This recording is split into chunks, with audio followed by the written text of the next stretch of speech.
Hey guys, welcome back to the Underground. Here's what we're gonna do today is really go a little bit more in depth into our recovery lab, which we use as a way to not only add value to what our clients receive here in terms of services, but really to hit the turbo button on cellular healing, cellular recovery, helping our athletes and clients get the most out of their training. And again, adding that relaxation, a little bit of the component of wellness and health, and wrapping it all around really sound education. So in this back area of our facility, we humbly call it the recovery lab. And the big pieces that we have here are my clear light far infrared sauna. We have a cold plunge from Polar Monkey Studios.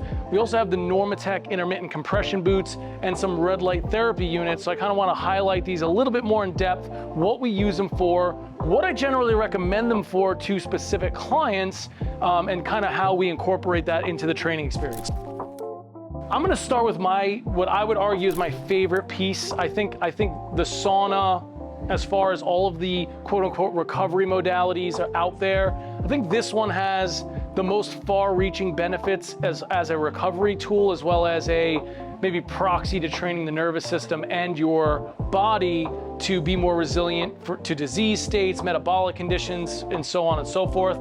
So this is a Clear Light Sanctuary 3 professional grade sauna. So the big difference on these saunas, the professional, the commercial grade ones versus a residential grade, is this one's just built a little bit more stoutly. We have 4 big hinges versus 2. It's just built to be used a lot more. It's certainly a little bit more expensive. All these pieces are interchangeable. So I can, if anything, starts to rot out or break, I can just change one piece or one component versus having to buy a whole new sauna. Again, this is a far infrared sauna, so it's very different than a steam room or a steam sauna, which is really the traditional way to go about it. Now, what a lot of people notice is that while it feels very hot inside, the actual ambient temperature isn't as hot as a traditional steam sauna, which can go north of 200 degrees Fahrenheit. This one's gonna stick around that 150, 160 range in terms of ambient temperature. But the difference here is you're getting far infrared radiation, which is really one of the components that we get from sunlight that is producing a lot of heat. So far infrared on the electromagnetic spectrum, as human beings, we experience it as heat, but technically it's on this, it's not a visible light as like red light would be, right? So red light is at the top of the visible light spectrum. Above that, we have near infrared light, which is again, not visible to humans, but we begin to experience that as warmth. And then far infrared above that, those wavelengths, we experience that as heat. 40% of the sun's rays that we experience here on Earth are in the far infrared variety, which is where we get that warming heat.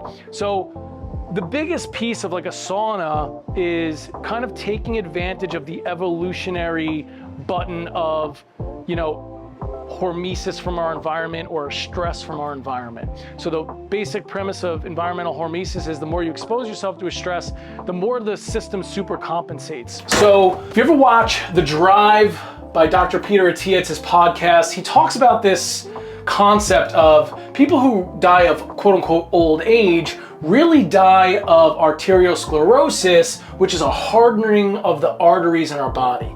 So one of the theories of why we see research studies that look at sauna specifically as a way to reduce all-cause mortality, or really reducing the risk of cardiovascular death, is because essentially by exposing myself to all this heat, my arteries and blood vessels are going to vasodilate, which means they're going to open up, right? So if we think about using a sauna, we're sweating. A lot of people are like, oh, I'm sweating out the toxins. Yes, you do have metabolic waste in your sweat.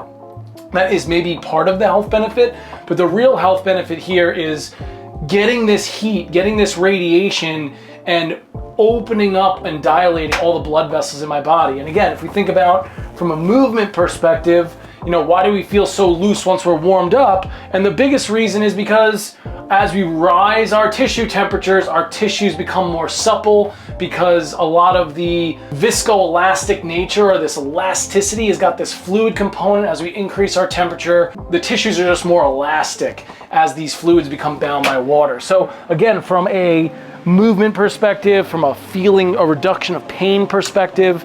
The other big button that we press here with the sauna is this idea of heat shock protein release. So what ends up happening is in exposed to extreme temperature, heat shock proteins are what we call chaperone cells. Chaperone cells assist in the folding of new proteins. So if we think about where we might want to position sauna around our exercise or our training, I generally recommend sauna post weightlifting. So not before. They go through their dynamic warm-up, they do their weightlifting or their training for the day, hop in the sauna for 20 or 30 minutes. We're really pushing the button of vasodilation, improving that blood flow around our body for recovery, but we're also getting this heat shock protein release, which essentially is making sure that all of the new proteins that are folding, the new collagen fibers, are doing so at a high level. So that is really the way that I like to use sauna as a post-training recovery tool.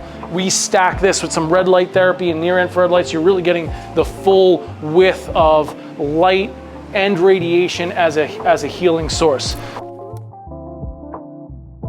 So coming over here to the cold plunge, if I had to pick one or the other to recommend to most people, I'm gonna recommend the sauna more often than not. However, cold plunge does have a great time and a place for it. So if we think about what happens when we get in cold water, this whole idea of cold shock protein release is literally the same process as what we get as a heat shock protein. They're called cold shock and heat shock. They're not any different. It's the same exact process, but again, at either ends of the spectrum, these are part of our survival mechanisms where these additional quote unquote healing factors or protective factors are being released by the body so that we are surviving and assisting that as best as possible.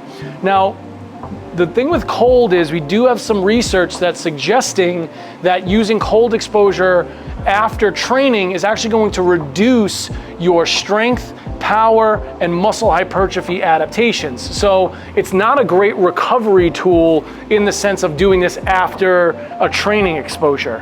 Where we might want to work this in is almost like a pre-workout. It's like a stim-free pre-workout. You could certainly jump in the cold because you're going to get that flood of norepinephrine, the adrenaline, the dopamine, the serotonin, all those feel-good chemicals, and after a couple of minutes out of the 50-degree water, you're going to feel like $1 million fucking dollars. So the whole idea here is if we're going to use it around training, this is something I'm going to recommend doing before because we're going to get a lot of vasoconstriction, and then as we go through that rewarming period, which we may use the sauna for as well, that can be a way to start to warm the body back up, hit the dynamic warm up, get all the blood flowing again, and then hit our workout and hit the sauna after. The other really common way people do this is contrasting. Now I want to be specific about contrasting because there's a lot of mythology around using a contrast again as recovery, but what we have to understand about these temperature, like we're really pulling the extreme temperature levers at either end here, and those are additional stress to the body. So I generally don't recommend contrasting as a recovery tool, but if you really wanted to do it, listen, I'm gonna be perfectly honest, for me to get in the cold plunge, because I'm kind of a wimp when it comes to cold, I like knowing that the sauna is there for me to jump right in and re-warm up my system. It makes the mental hurdle of getting in the cold tub a little bit of an easier hill to climb. I think that's true for a lot of people. Just from a pure utility standpoint, this might be something that's really scary and intimidating, but knowing that the heat is there to re-warm up kind of makes it feel a little bit easier. Contrasting is something, if you want to do it, I usually recommend doing that on an off day as something that we're not going to do right after training. The idea is we're going from rapid vasodilation in the heat to really a lot of vasoconstriction in the cold. Now, the original theory was you're doing these temperatures and you're creating this pumping, which is going to pump all of that blood flow back towards your core and get rid of all the lactic acid, and that's really been debunked. From my experience working with a lot of high-level athletes, a lot of times athletes would come back to me after contrasting and just say that they feel rubbery, that they don't have a lot of explosiveness, that they're just tired and fatigued, and that is exactly right. Because when you go from an extreme amount of adrenaline into the hot, back into the cold, into the hot, you're flooding your system with all of these adrenals, the norepinephrine, and all these stimulating stress hormones like cortisol. And then as you come down from that, you feel exhausted. right? So I generally recommend this on an off day if you want to contrast. Can it have good health benefits? Yeah, because you're training that vasodilation, that vasoconstriction. So you are getting in a training by proxy cardiovascular workout, but it's not quite the same thing as exercise. So be aware. If you're an athlete and you want to incorporate this stuff, try contrasting on a day that you're not competing, not the day before a competition. Do it on a day where you know you have some time to just see how you respond as an individual. If you feel great, by all means go for it. But again, I've had a lot of athletes tell me they don't feel as good when they are coming off contrasting. One of the other things I really love is, just for general post-training recovery, reducing delayed onset muscle soreness, and just helping athletes get the most out of that current training session so they're maximally fresh for the next one, is my Normatec Intermittent Compression unit. I've had every iteration of Normatec unit on the market since they were released in the mid to late 2000s. This is one tool that I honestly can't recommend enough, and it's a purely mechanical blood flow experience. We could take these boots, for those of you who have never seen these before, these are the Normatec recovery boots. These are the leg sleeves particularly. So they just zip up. It's really that easy. They're easy to clean. We use, the same gym wipes that we clean and wipe down the gym with. We use those to wipe these out as well. I can do them right over my pants. You could certainly do them direct skin contact too. And what I'll do is I'll just get nice and comfy here in my reclining chair, and we're gonna hook our hose up to these boots. So just clipping them in, really simple. And I really love this too because we could teach our clients how to use it and then they could just hook themselves up. This is the newest Hyperice Normatec model. So it's much simpler, much cleaner. So on legs, I will go up to 7 pressure for most people. For the arms, if you're doing the arm sleeves, I recommend turning the pressure down to 3 or 4 because a lot of pressure in the arms can really give you like nervy type sensations. But I'll jack this all the way up to the max setting and we're just gonna hit start. So basically what's gonna happen is all of these chambers are gonna inflate with air. It's not cold air, it's not hot air, it's literally just room temperature air. This is just a air pump. And what it's gonna do is fill all these chambers up and then it's gonna start going through a cycle of squeezing the bottom chamber, then the next one, then the next one. So it's literally creating an external pump where we're actually pushing venous return and lymphatic waste or the lymphatic fluid back towards the heart. So remember, if we're talking about our heart as a pump, our heart's way up here in our chest. Most of our volume of blood is below that. So just from a pure venous return, this is basically just creating an additional pump that's just aiding my body and pushing this fluid back towards my core. So again, it's really great for delayed onset muscle soreness or mitigating that. There's research to suggest that that's the case. It's also really great for just feeling good after like a heavy leg day or a heavy upper body day. You can put the appropriate sleeves on, about a 20-minute or 30-minute cycle, and you're gonna feel like $1 million. So this is the Normatec Intermittent Compression Unit. One other thing with this, a lot of people ask me, can I use this post-op? Can I use this, after surgery, if I have an injury?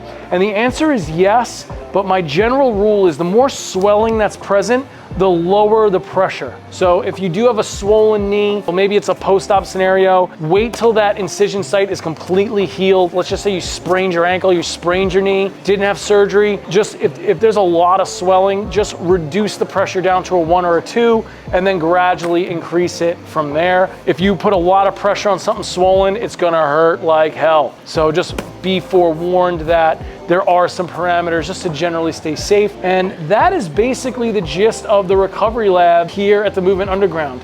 Again, from a business perspective, full transparency, we do charge this as an upcharge, but what I do is I make that additional upcharge so low that it's a no-brainer for any serious athlete or active person to want to add this. We allow our clients to come in here and use it on non-training days. We allow them to use it on an unlimited basis after their training days. So as far as adding value to our community, these are the things that we've chosen to add to just give people a great experience. And I think ultimately for all you gym owners out there, or maybe facility owners, or maybe you're aspiring to own a hybrid facility one day, think about ways that you can add value and really differentiate yourself in the market. There is not a single other facility around our area that has the setup and the equipment and the modalities and the accessibility to those things that the Movement Underground does. So we're really proud of that. I hope you enjoyed this video. Please make sure you like and subscribe. It really does help us out at the channel quite a bit and will motivate me to make more long-form content like this. If you have any questions specifically about any of these that I haven't addressed, please leave a comment. I will absolutely answer it. And maybe if I get enough of the same question, I'll make a dedicated video just on that. But until then, we will see you guys next time in the Movement Underground. This is Mike signing off. Thank you guys so much.